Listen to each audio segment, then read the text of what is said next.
There are more than 20 species of pigweed in North America, and of these, about 10 are significant weeds. The one that we've been most troubled with in recent years in cotton is Palmer amaranth, because it was gaining in what we describe as prevalence, which is how frequently it's observed, for several years. It had always been a major weed in the southwest U.S., but as cotton had come in back into the southeast, we noticed increasing numbers.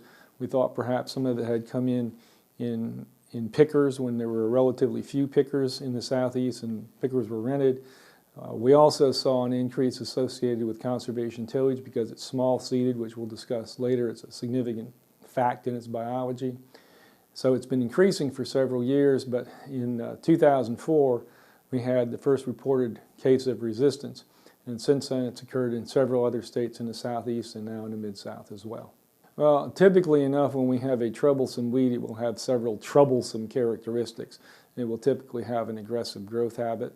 When we're talking about annual weeds, we're almost talking about something that has a very high rate of reproduction. In the case of Palmer amaranth, for example, and this has been verified in documented studies, if you take the five most common species of pigweed and you actually just grow them together in a little test, the one that will always come out ahead is Palmer amaranth. So this becomes one of the major factors in controlling the weed. If you're in a program, for instance, that makes heavy use of post-emergence herbicides, Palmer amaranth will tend to be bigger than the other weeds at the time of treatment, because no matter when it starts, it will tend to beat everything else in size and height. One of the things about Palmer is we have not really done a quantitative genetic study, but it is always considered to be a weed that is highly variable because there are obviously very many of them. They are variable in their morphology. If you look at these weeds in the field, they'll seem somewhat different. You can obviously see they're individuals, so that belies a certain level of variability. And one of the things behind this is that they're continually outcrossing. This species is what a botanist would describe as dioecious, meaning there are two kinds of plants. It occurs just as, for instance, mammals. It has male and female plants, and obviously they look different. The male plant obviously is the pollinator, and the female plant bears seed. This plant takes open ground by producing very copious numbers of seed. Then the seed are shallow germinating, and they grow very rapidly. So it has a perfect strategy to take and exploit open space. Now, it will flower over a very long period of time and emerge over a long period of time. But virtually everything that germinates within a season has the potential to make seed. For example, a plant that would have come up, say, in may grow to 6 feet. If it's freestanding, that plant may have the potential to make as many as 500,000 seed. So in one shot, you've got, from one plant, you've got 10 times as many seed as you would put in, as you'd put in 10 acres of cotton, for example. Now, not all plants will make that many seed, particularly the ones that are coming up later in the season. They won't necessarily attain such a stature, but they'll probably still mature, in other words, flower and produce seed. So overall, a field of Palmer amaranth has a tremendous potential to produce just millions of seed. Anytime you have a difficult to control seed or weed species, of course, you want to be aware of how it will be spread.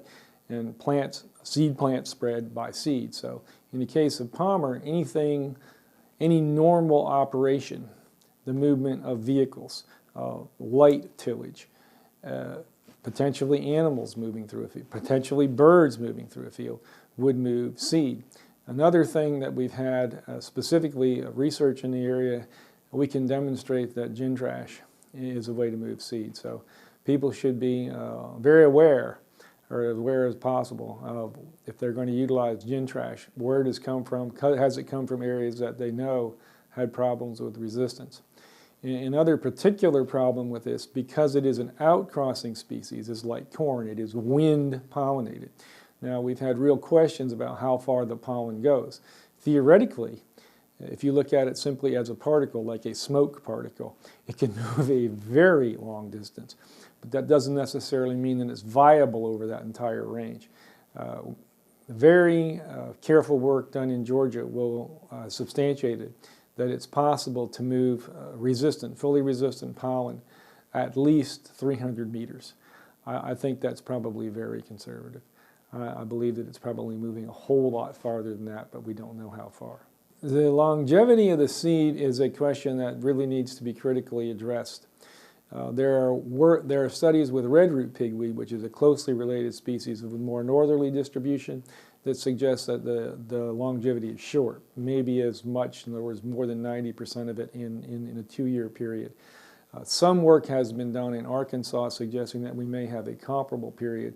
I think really time is going to tell exactly how long that seed bank may exist, because with such a very large number of seed, even if it's decreasing, say, 90% a year, it could persist for several years at fairly large numbers. Well, this is one of the key problems with the pest, because it has a very high rate of growth.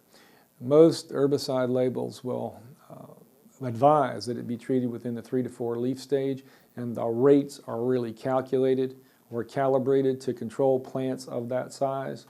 If the plants are significantly larger, you're jeopardizing control. The problem with Palmer amaranth is that it can put on 2 leaves a day. So once it gets its feet under it, it will move very fast. So timely treatment is really of the essence with this pest to try to control it. The first resistant plants were conclusively identified. They were found in a field in Macon, Georgia, which is really central Georgia, just the edge of the Piedmont, in 2004. Tested through 2 generations and then published in 2005. Shortly thereafter, populations were found in both West Tennessee and in North Carolina. These locations are about 500 miles distant from the original populations in Georgia. And I think you can make whatever inference you want, but it doesn't seem that they were from spread of seed. So one of the things we have to be concerned about is that we've actually seen more, or already seen more, than one resistance event. So 2005 was obviously quite a while ago in terms of growing seasons. Over that time, we've seen a progressive spread.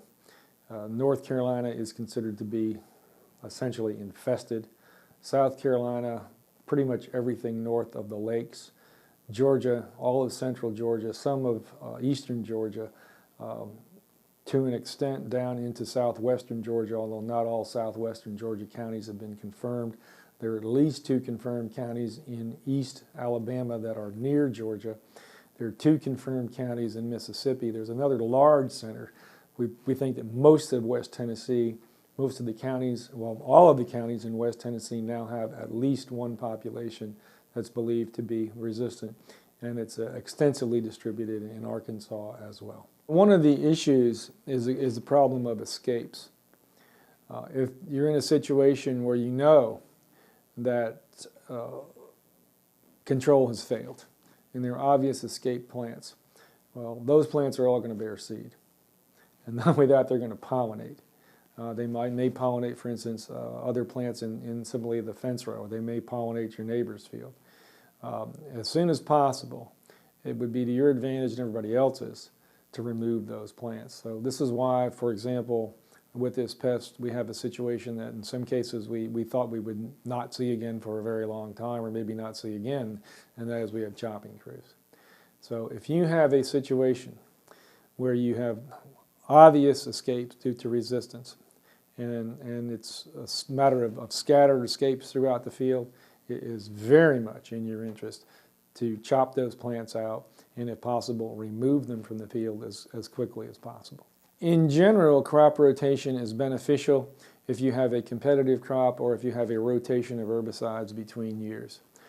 To this point, all of the pigweeds that we have commonly in the South, or let's say virtually all the pigweeds that we have commonly in the South, are well controlled by herbicides in corn, particularly the triazine herbicides. So rotation with corn should be helpful for reduction of a population. Now we have similar problems of control in broadleaf crops, but we can use diphenyl ether herbicides over the top in soybean that we cannot in cotton. So there are products that we can use for post-emergence control in soybean. So soybean is, I would say, the second choice as a rotation crop, but corn would be a superior rotation crop, and I think give us a real good chance to try to reduce populations. Given the difficulty of controlling this weed, I think it would be advantageous for growers to be aware of not only what's happening in their immediate vicinity, but certainly at least in the most adjacent county. If you are in a situation where you find that there are likely, either established or likely resistant populations, that next year you should take the precaution to use a diversified herbicide system. And typically that's going to mean to use a pre-emergence herbicide before your post-emergence program.